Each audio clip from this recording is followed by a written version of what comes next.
Hari Om. My name is Swami Bodhichitananda, and today I want to introduce to you the Energization Exercises of Paramahansa Yogananda. There are in all 39 exercises. I'd like to give just a brief introduction first. Originally I was a monk in Self-Realization Fellowship from 1987 to 1991. That is the organization founded by Paramahansa Yogananda, and he was authorized by Mahavatar Babaji to bring Kriya Yoga to the West. Later I came to India because I saw a photo of Swami Chitananda, the successor in Swami Shivananda's organization, successor of Swami Shivananda. He became the president, and I recognized him in the photo. So the head of Self-Realization Fellowship, Sri Dayamata, sent me to India, told me I should go meet him, and then I became a monk in Shivananda ashrams in Rishikesh. So originally I took Kriya Yoga from Brother Bhaktinanda, who was an advanced disciple of Paramahansa Yogananda, and I continued in the line of Kriya Yoga. When I came to India and was with Swami Chitananda, I told him I liked Kriya Yoga as my practice, and he gave me permission and blessings to continue, and also directed me to one Swami Gyanananda Giri, originally from Switzerland, an advanced Kriya Yogi living in the Himalayas, and he has been my Kriya master ever since. Eventually I became a Swami, initiated in the Dasnami order of Swamis by Swami Chitananda in Divine Life Society, Shivananda Ashram, Rishikesh. So I'll talk a little bit about Yogananda and his energization exercises. Yogananda came to America in 1920 from India, and he settled in Los Angeles, California. His organization, Self-Realization Fellowship, is there, and now it has spread throughout the world. When he came, he had already been exposed much to physical culture by his brother Vishnu Ghosh, whose teachings later developed Bikram Yoga in the West. So Yogananda already knew about physical culture very much. When he came to America in the 1920s, no one in the West was really knowledgeable or that much interested in yoga. There were virtually no teachers in the West. So he wanted a system where people could stand and do the exercises, not have to get down on the floor, and also so that all people could be able to practice it. Not everyone can practice Hatha Yoga, all the asanas, like elderly people or sick people, or sometimes people who are just not flexible. And also it's not suitable to the working environment of the West with offices and workplace. The energization exercises can be practiced by anyone and virtually anywhere, because they're all done standing, and they don't overexert in any way. I will also say that Yogananda and Swami Shivananda had a very unique relationship. When I came to India and spoke to the senior Swamis of the Divine Life Society, direct disciples of Swami Shivananda, they told me that Yogananda and Swami Shivananda used to regularly correspond together. And they said that Yogananda was the only one of these great masters that Swami Shivananda had regular correspondence with. Also, Sri Dayamata loved Swami Shivananda very much. Sri Dayamata was the president after Rajarsi Janakananda, the first president after Yogananda. And she came to India, I think it was 1961, it was in the early 60s. She came to Rishikesh and had darshan of Swami Shivananda in Rishikesh. And whenever Swami Chidananda would go to the West, go to America, he would always stop at Self-Realization Fellowship headquarters and visit Sri Dayamata. They were very close. And all of the monks of Self-Realization Fellowship had great respect for Swami Chidananda. And the same goes for those of the Divine Life Society towards Self-Realization Fellowship. So Yogananda developed these exercises as a way to bring more prana into the system. One of the main features of Kriya Yoga is that it brings a lot of prana into our system and internalizes the mind to be able to go into deep meditation. It is what we call, Kriya Yoga is what we call a Raja Yoga form of pranayama. Hatha Yoga uses the physical manipulation of the breath, such as Nadi Shuddhana, Anuloma Viloma, for forcing the prana in the Sushumna to bring the consciousness up into the higher centers. In Raja Yoga Pranayama, we use the mind, the awareness on the prana to follow the prana, and by doing that, the prana naturally starts to stabilize and enter the Sushumna and move in harmonious ways throughout the body. The prana is, Yogananda said that the prana and the breath is connected to the heart and connected to the mind. So once we place the awareness on either the breath or on the mind to stabilize the mind, the others automatically slow down. So if we place our awareness on the breath or gain control of the prana starts to stabilize and slow down. The heart starts to slow down, and the mind slows down. So it's like we're going into the back door using the breath and the prana that supports the breath to gain control of the mind. This is the secret of Kriya Yoga and why Kriya Yoga is so powerful. So in the energization exercises, they're not actually Kriya Yoga, but they're exercises to get one ready to practice Kriya Yoga in sitting posture. So when we do the energization exercises, mostly we're tensing and relaxing various body parts and trying to visualize the prana coming in at the medulla oblongata. Yogananda says that in the Bible, it's talked about the mouth of God. He says this is the mouth of God where the life force comes in. And when we tense and relax a body part, we try to visualize the prana and feel the prana coming in through the medulla oblongata and directing it towards body parts. By doing this, we can gain great mastery over the prana and direct it to various body parts. Eventually, when you do this, you won't even have to do the exercises. If, for example, you're having a fever or lying in a bed, or just doing savasana, you can mentally direct the prana to various body parts for healing and relaxation. So in the exercises, when we're directing the prana and tensing the body part, whichever body part it is, we do it from low tension, medium tension, high tension and hold, vibrating the tension, and really putting the awareness inside that body part. And then medium, low, relax. The prana moves largely with the mind. Wherever the mind and the awareness goes, the prana will naturally go there.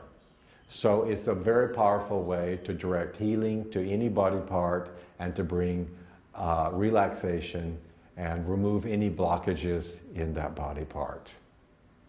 So Yogananda suggested we always start with a prayer. We always want to bring devotion into any practice we do in Kriya Yoga or in any of the practices that come from India, the dharmic and yogic practices of India. Devotion is the foundation to give life and energy to any of those practices so that they don't just become mechanical practices. So I'm going to stand and start with the energization exercises, and first a prayer.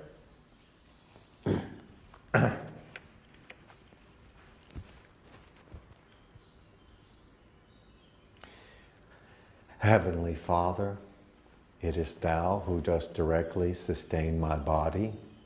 Awaken within me conscious will, conscious health, conscious vitality. O eternal youth of body and mind, abide in me forever and forever. So I'll go one by one through the various energization exercises. The first one is double breathing with tension. Now, double breathing is a method of breathing that Yogananda came up with, where we have one short inhalation and one long, a double short and then a long inhalation like this. Usually then we bring the prana here and look here in Shambhavi Mudra, and then and it has been proven through experiments at University of California at Los Angeles that this brings a lot more oxygen into the lungs and expels more dead air from the lungs. So it's a very powerful breathing practice. So many of these exercises we will be doing the double breathing, although not all of the exercises require any direct awareness or manipulation of the breath. So the first one is double breathing with tension. It's like this. This is relaxed, and then gradually tensing the entire body and inhaling with double breathing. And then hold to a count of 3 with the awareness here, looking to see a diffuse golden light at the spiritual eye. Again, a count of 3 here with relaxation.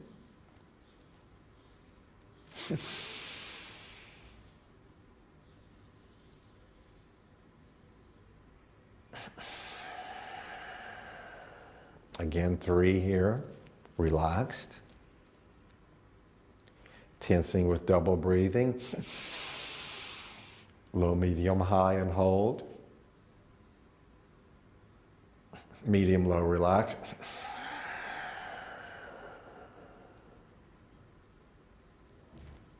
And relax.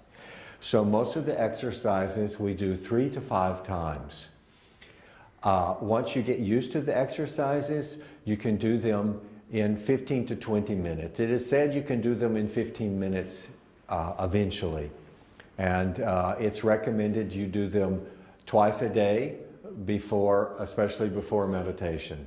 But you can do them anytime and anywhere. I do them on airplanes. I do them sometimes standing in the line at the post office. Wherever you are, you're able to do certain of these exercises without anybody noticing. The next one is calf recharging or leg recharging. Shift your weight to the right foot, lift the left leg, and as you bring the left leg forward, the lower leg, you're tensing it, and then when it comes to the front, you relax and relax back. Tense, relax. Tense, relax. Tense, relax. Other side.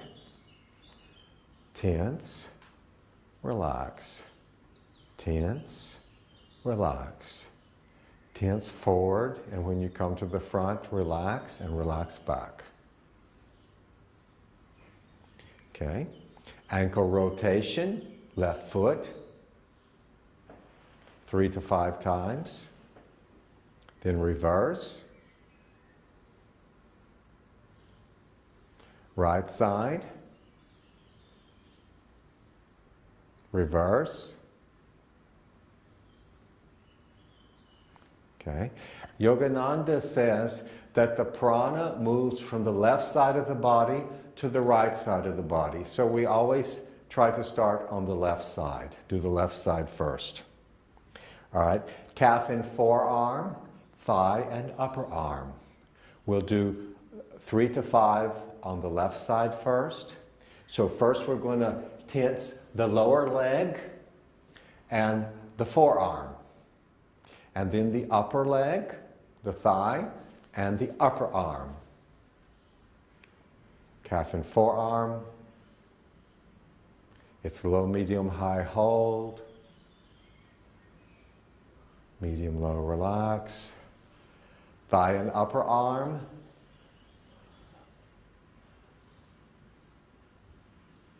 Medium, low, relax. Calf and forearm. It's good to learn to isolate the body parts at will and direct the awareness there. Medium, low, relax. And the prana to that body part. Do it 3 to 5 times. I'm going to the right side now, calf and forearm. Thigh and upper arm. Calf and forearm. Thigh and upper arm. Then we will go to both, calf and forearm on both sides. I'm not going to do the full amount just because I want to give you an introduction, and you do 3 to 5 each side, each exercise. Calf and forearm.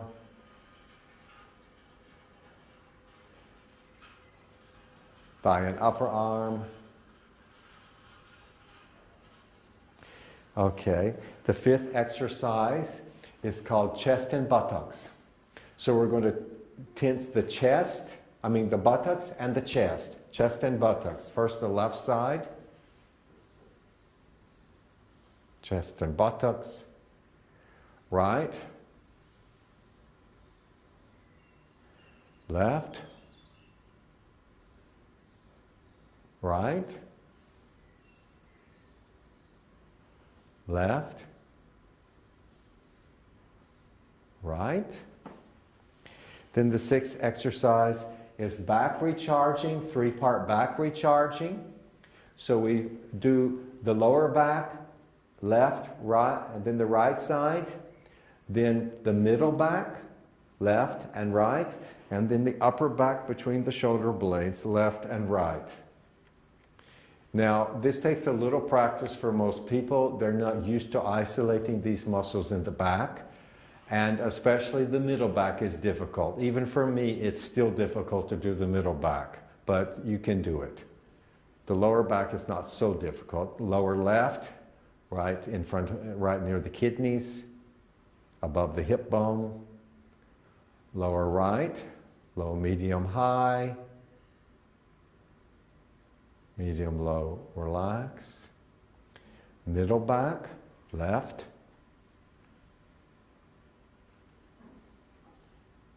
Right. Upper back between the shoulder blades, left. Right.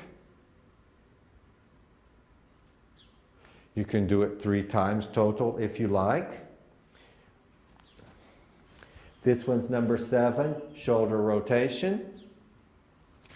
Now, it's from the shoulders, not the elbows. So it's not like this, it's like this. You're really working the shoulders. So this really stays pretty much parallel to the floor.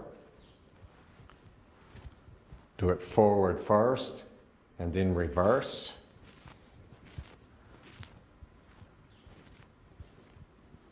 Okay, do it 3 to 5 times in each direction.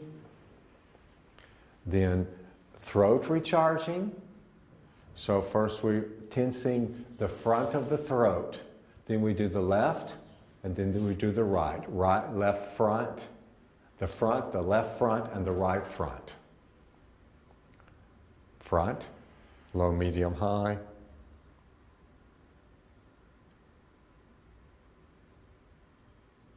Medium, low, relax. Left side.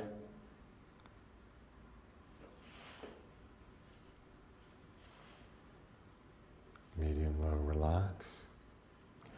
Right front.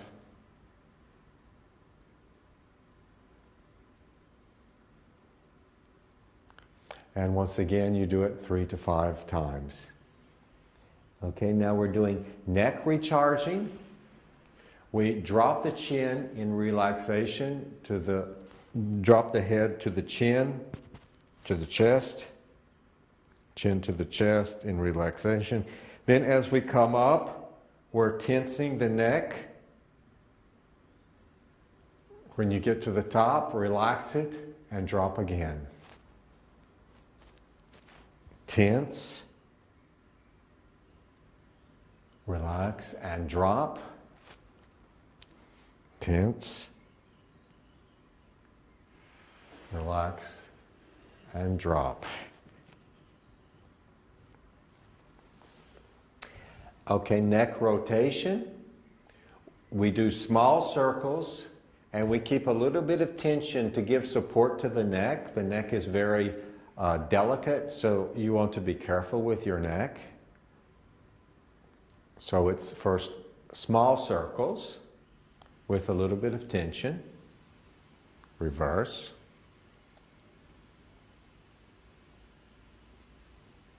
And then large circles with relaxation. But don't go too fast and be careful. And reverse.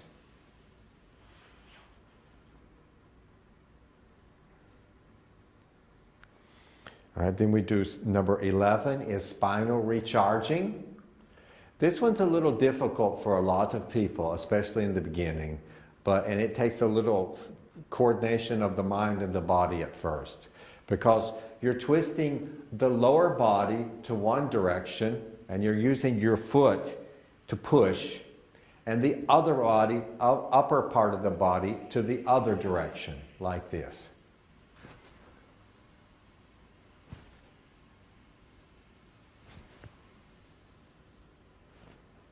So I really use my foot here to push the lower body. Some people want to do this, but really I get a lot of pressure here using my foot.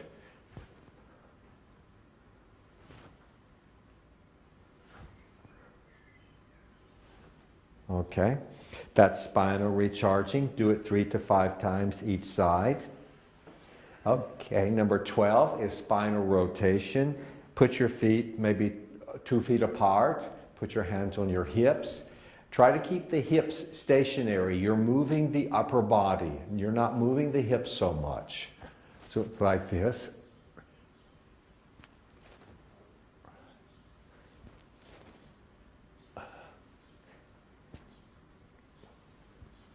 And then reverse.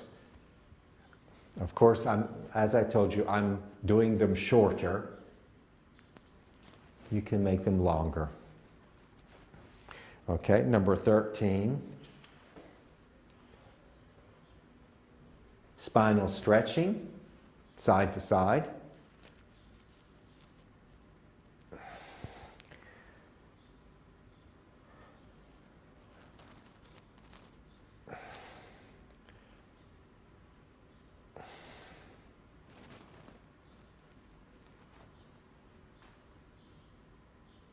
That.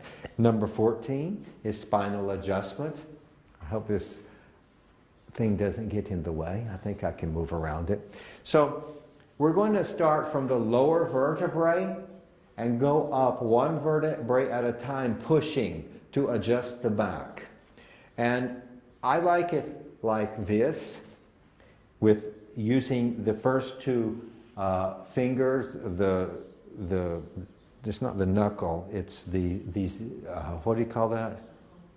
Well, that's a knuckle, but kind of like the knuckle. It's the finger joint, to push it like this.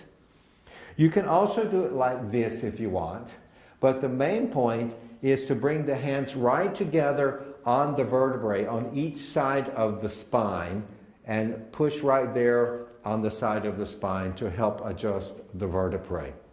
And when you do it, so you're starting at the lower back, you're bending forward, and then you're going up on your toes and pushing. So you got to get up on your toes like that. And I just heard my vertebrae go. Second vertebrae. You go one at a time.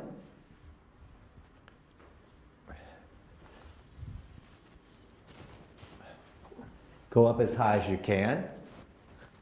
I've never seen anybody could go to their neck, but go as high as you can. All right, that's number 14. Number 15 is upper spinal twisting. It's like this.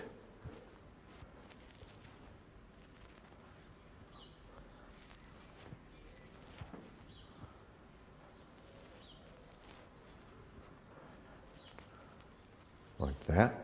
And just one more point about the spinal adjustment we just did. It's one of the best things I've ever found for if I ever have any kind of like lower back pain. I live in the Himalayas above Rishikesh. I have a small ashram in the forest. And originally I was trained as a carpenter. So when I'm doing like carpentry work, making the roof of the ashram, and maybe it's winter and I get some backache, then I'm just doing the spinal adjustment. And after 1 or 2 rounds of doing spinal adjustment, my backache is gone. It really works well. So I highly recommend it. So number 16 is memory stimulation. So you're trying to bring blood flow to the brain. It's just like this.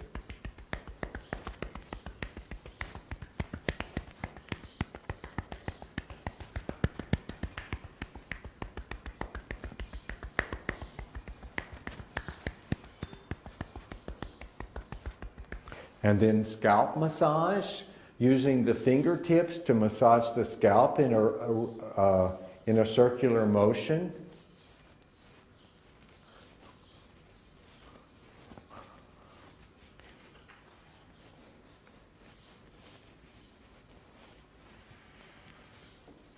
So that's number 17, scalp massage.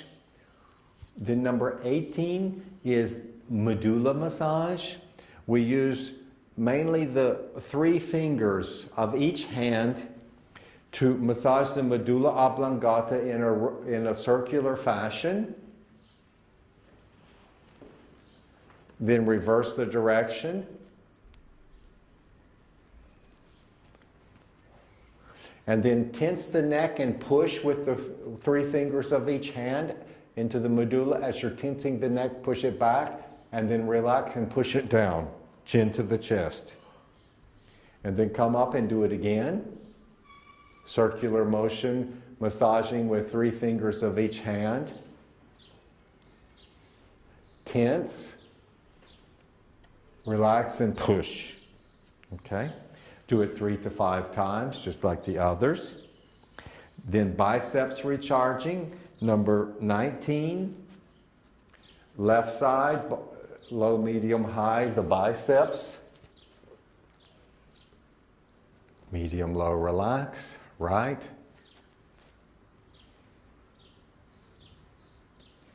Left. Right. Left. Right. Okay. Number 20. Now number 20, you can say is the most important exercise of all of them. And if you only did one exercise, you would do number 20. It's 4-part body recharging, where we're tensing the entire body. And it's in 4 different parts.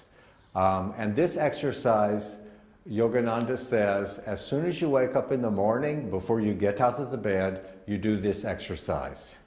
and that will recharge the body, bring a lot of energy and prana into the body before you get up and supposedly go do your rest of your exercises or your yoga, hatha yoga and meditation. It's not just to do a simple recharge and get up and go to work. You know, that's not our ideal in yoga and spiritual life. In the morning, we want to do 1 hour of practice at least. 1 hour is okay. You can do some yoga and meditation in 1 hour if that's all you have. So 4-part body recharging is like the first part is double breathing and tensing the entire body from low, medium to high, and then as you double breathe, visualize and feel the prana coming up the spine to the spiritual eye, and then hold the breath there, tensing the body for as long as you're comfortable. Always try to see a diffuse golden light at the spiritual eye. This is the key to Kriya Yoga, is this chakra, the Agya chakra, and the spiritual light. The Agya chakra is the point from the first manifestation of duality. This is non-duality. This is Brahman. This is Ishvara, the first level of manifestation of the universe and of us. So this is the point where we most easily gain access in spiritual practice to the non-dual experience of being of that I am. All right, so we're going to tense, inhale with double breathing, bring the prana to here, and look here and hold. And then when we exhale with double breathing through the nose, we release the tension, medium, low, relax. So like this.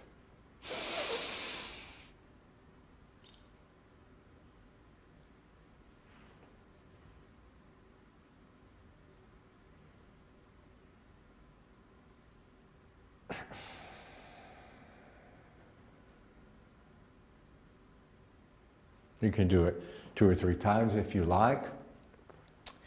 Then the next part, when we inhale, we're going to go 1 part of the body at a time, 20-part body recharging. We start with, of course, the left side, left foot. So left foot, low, medium, high, medium, low, relax. I have to do it a little fast for the video, so you should hold it a little longer. Then we go left calf, right calf, low, medium, high, hold, medium, low, relax.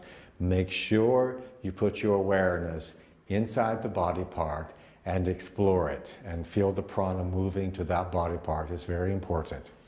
Left thigh, then the right, then the left buttock, the right, lower abdomen, middle, upper, left hand. I'm doing it very quickly, just for demonstration. Right hand, left forearm, always low, medium, high, hold, put the awareness, medium, low, relax. Right forearm, and I have my eyes open because I want to look at you, but generally you keep your eyes closed, unless it's a balancing posture. Left upper arm, right, left shoulder, right, front of neck. I'm sorry, first you do left of neck, right of neck, front, and back. And then parts 3 and 4 of this whole exercises is, part 3 is inhaling with double breathing and starting from the left foot to the right, going up until all of the body parts are tensed and holding the breath here, like we did before, but this time it's in a wave of tension until the entire body is tensed, like this.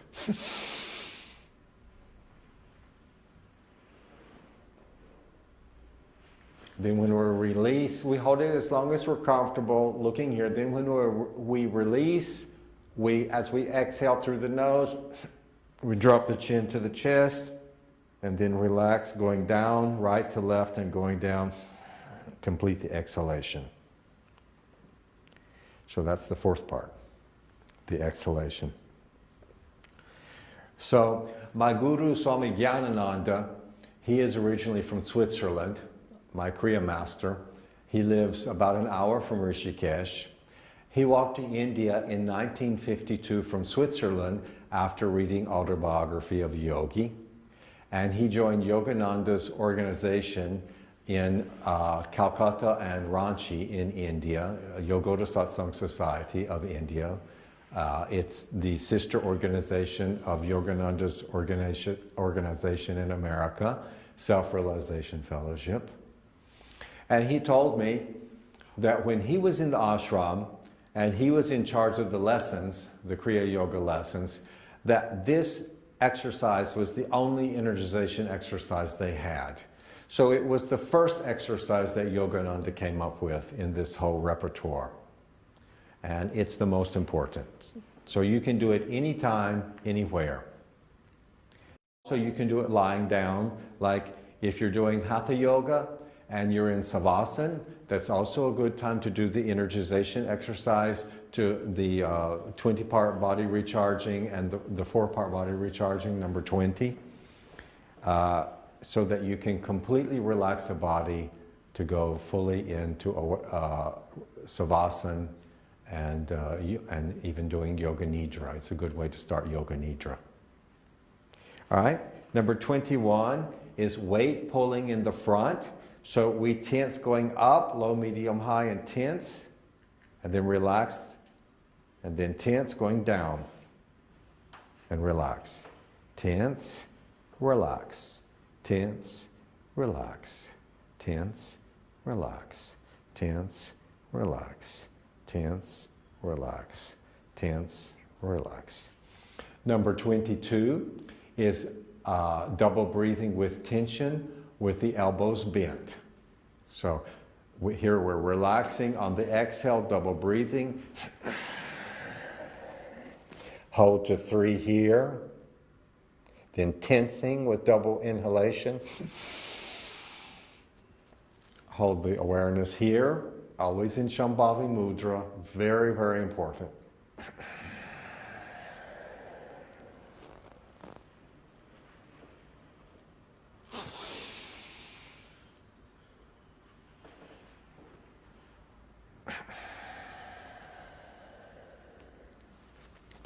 So I only did it twice. Do it 3 to 5 times. Like I said, I'm trying to keep it shorter for the video. All right. Arm rotation, small circles. Number 24. The hands are supposed to, the fist it's a gentle closing of the fist, not tense, just lightly closed and facing upwards.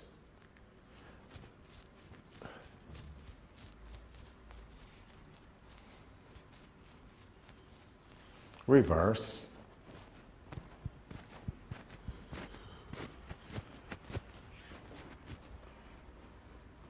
All right. Number 26, finger recharging.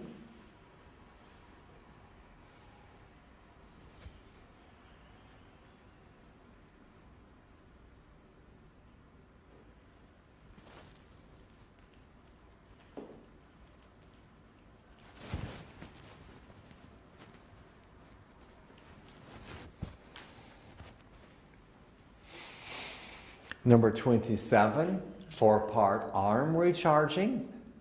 Tense, relax.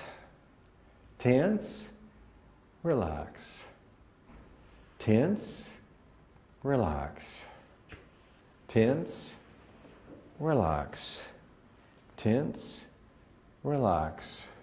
Tense. And double breathing, go up on the toes and hold to a count of 3. Exhaling, double breathing. Tense, relax. Tense, relax. Tense, relax, tense, relax, tense, relax, tense.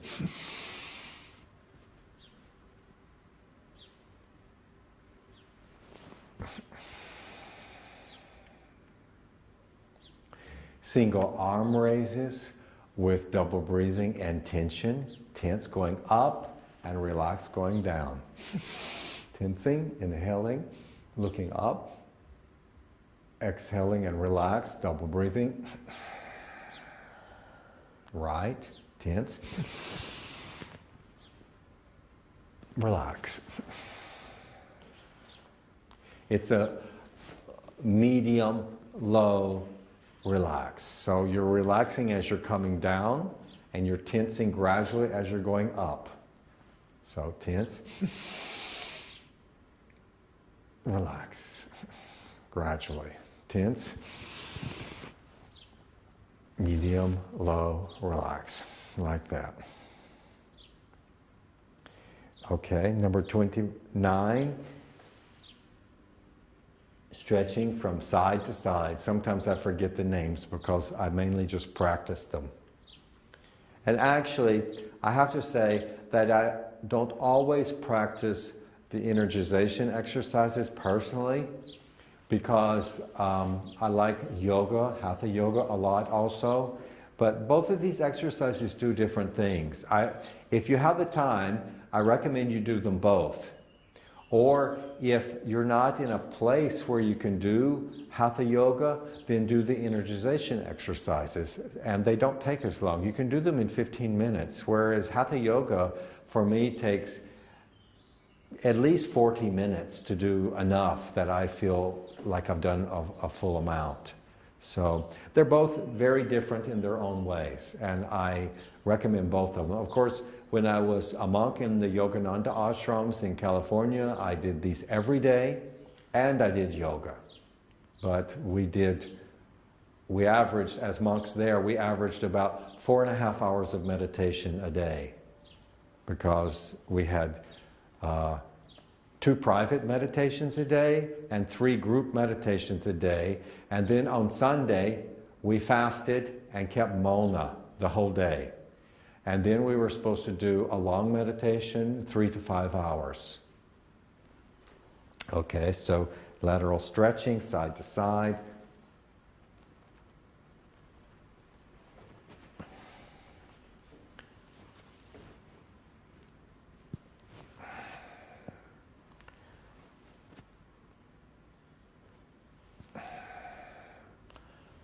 Like that. And once I came to India, I found India so supportive of spiritual life that you don't have to meditate as much, because the whole culture is tending to help you in your spiritual life and your spiritual practice. The cultural unconscious is so programmed by Dharma that it just automatically starts going into the back of your mind and becomes part of your being. So it's much easier to go directly to pure self or pure God awareness when you sit to meditate. I feel in India, especially in the Himalayas and around Rishikesh and other holy places. Whereas in the West, there's so much consumerism and more materialism, and the culture is promoting more of a consumer type of culture. So you have to work a little harder to remember your own self, remember who you are and what you're doing in this life. So you may need to do more practice in the West. All right, so number 30 is walking. Walking in place. It's recommended to do 50 of them. And then number 31 is running. Now running, you're supposed to hit the heels onto your buttocks. Running in place.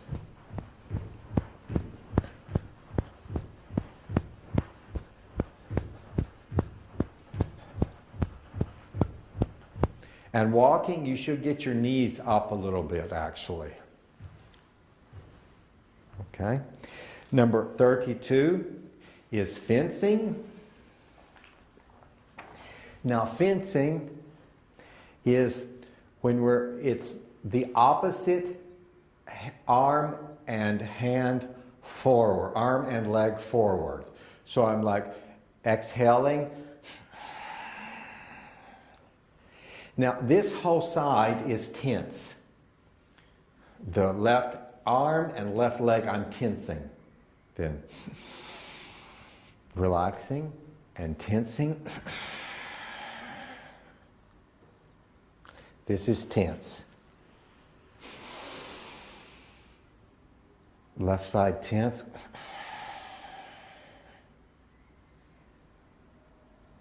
Hold at 3.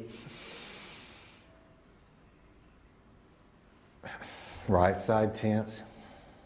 Hold to 3. Inhale. Relax. 3 to 5 times.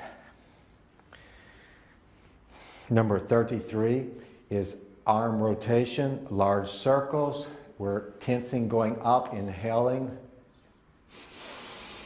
Tensing up. Relaxing, exhaling. Tense.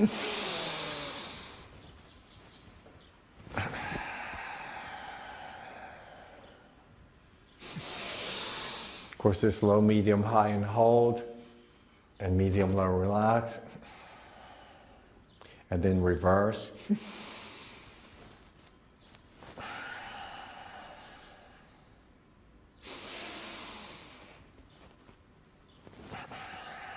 So 3 to 5 times in each direction.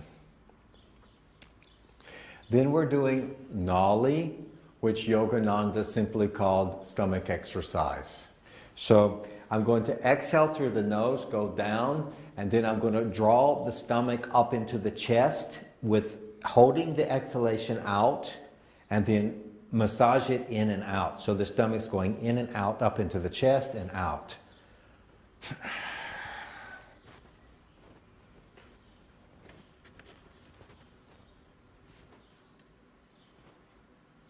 So I'm pulling it up and out. And then when you get tired, inhale with double breathing. Exhale, do it again, and hold the breath out.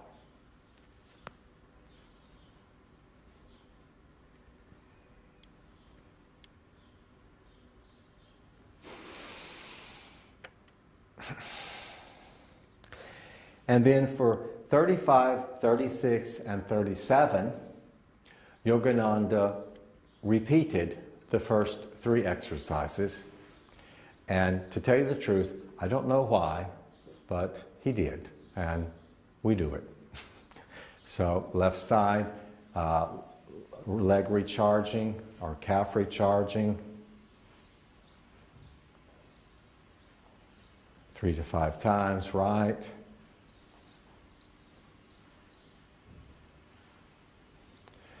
Ankle rotation, reverse. Oh, right, sorry, I missed one. I always do that. Reverse. So this is number 36 and 37. Go back to 35. 35 is number 1, the original one, double breathing with tension.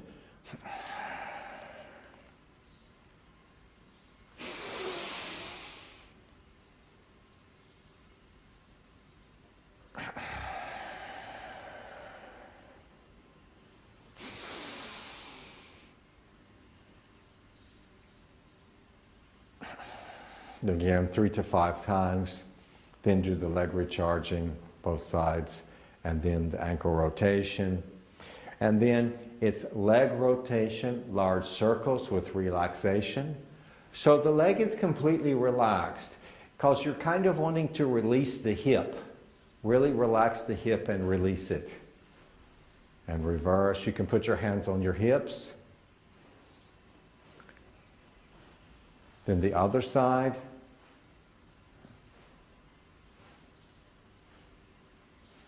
And reverse.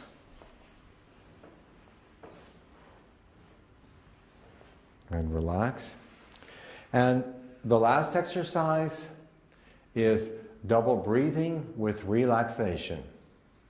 So it's like this. You're inhaling with double breathing, relaxing, drawing the prana up and holding here for a count of 3. Exhaling. It's completely relaxed. There's no tension.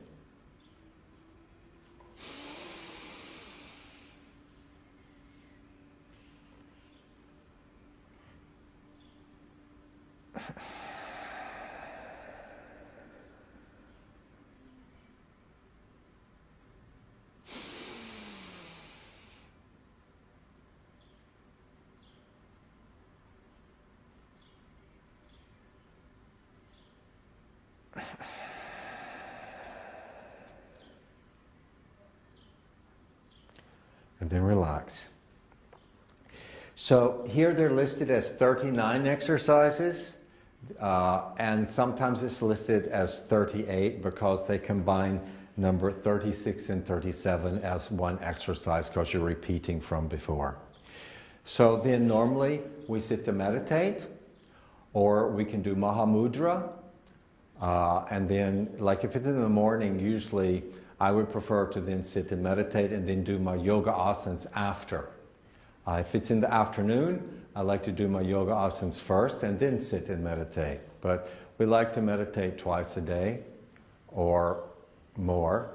And we would like, we hope the next video we can do on how to sit for meditation, how to actually sit, different postures, and creating the right environment to begin a meditation practice. Thank you. That was the Yogananda exercises, Energization Exercises. I'm Swami Bodhichitananda, and I teach regularly at Yoga Vidya in different places. You can go to the Yoga Vidya website. I teach many different kinds of seminars about mind control. I'm authorized to give Kriya Yoga initiation and to teach Kriya Yoga. I teach subjects in Raj Yoga and Hatha Yoga and yoga symbolism, mythology, integral philosophy, and the practice of big mind, which is a very powerful practice to experience directly within a short time the non-dual nature of our own self, of the ground being of all that is. Thank you very much. Om. Hariya.